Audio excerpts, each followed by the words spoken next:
नमस्ते दर्शकों, आप देख रहे हैं डेली डिकोडर इंडिया। भारत की सबसे बड़ी स्वास्थ्य योजना आयुष्मान भारत प्रधानमंत्री जन आरोग्य योजना PMJAY को देश के करोड़ों परिवारों के लिए एक लाइफलाइन माना जाता है। अब तक इस योजना के तहत प्रति वर्ष प्रति परिवार 5 लाख रुपए तक का मुफ्त इलाज मिलता था, लेकिन बढ़ती स्वास्थ्य लागतों को देखते हुए ये चर्चा जोरों पर थी कि क्या ये लिमिट काफ़ी है। जी हाँ, अब खबर ये है कि सरकार इस सीमा को बढ़ाने पर गंभीरता से विचार कर रही है और कई राज्यों में ये सीमा 5 लाख से ज्यादा कर दी गई है या करने की तैयारी है।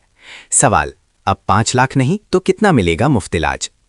हालांकि केंद्र सरकार द्वारा पूरे देश में एक साथ आधिकारिक तौर पर नई अधिकतम सीमा जैसे 10 लाख रुपए लागू करने की घोषणा अभी पाइपलाइन में है, लेकिन कई राज्यों ने अपनी तरफ से टॉपअप बीमा के जरिए इसे बढ़ाना शुरू कर दिया है। ये एक महत्वपूर्ण बदलाव है क्योंकि 5 लाख रुपए की सीमा गंभीर बीमारियों या लंबी सर्जरी के लिए अक्सर कम पड़ जाती थी। इस बढ़ोतरी का सीधा मतलब है कि अब आप और आपके परिवार को ज्यादा जटिल और महंगे इलाजों के लिए भी कवर मिल सकेगा, जिससे आपकी जेब पर पड़ने वाला बोझ कम होगा। पात्रता और लाभ।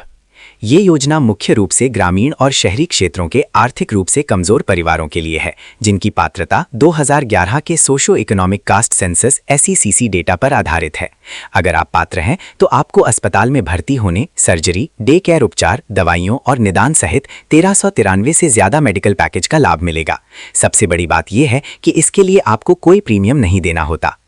कैसे चेक करें अपनी पात्रता? अगर आप जानना चाहते हैं कि क्या आप इस योजना के लिए पात्र हैं, तो आप PMJAY की आधिकारिक वेबसाइट पर जाकर या नज़दीकी जन सेवा केंद्र CSC में संपर्क करके अपनी पात्रता जांच सकते हैं। इसके लिए आपको अपना राशन कार्ड नंबर या रजिस्टर्ड मोबाइल नंबर की ज़रूरत होगी। अगर आप पात्र पाए जाते हैं तो जल्द से जल्द अपना आयुष्मान कार्ड बनवा लें। ये योजना सिर्फ एक बीमा नहीं बल्कि देश के गरीब परिवारों के लिए स्वास्थ्य सुरक्षा का एक कवच है। लिमिट बढ़ने की ये खबर स्वास्थ्य सेवाओं तक पहुंच को और मजबूत करेगी।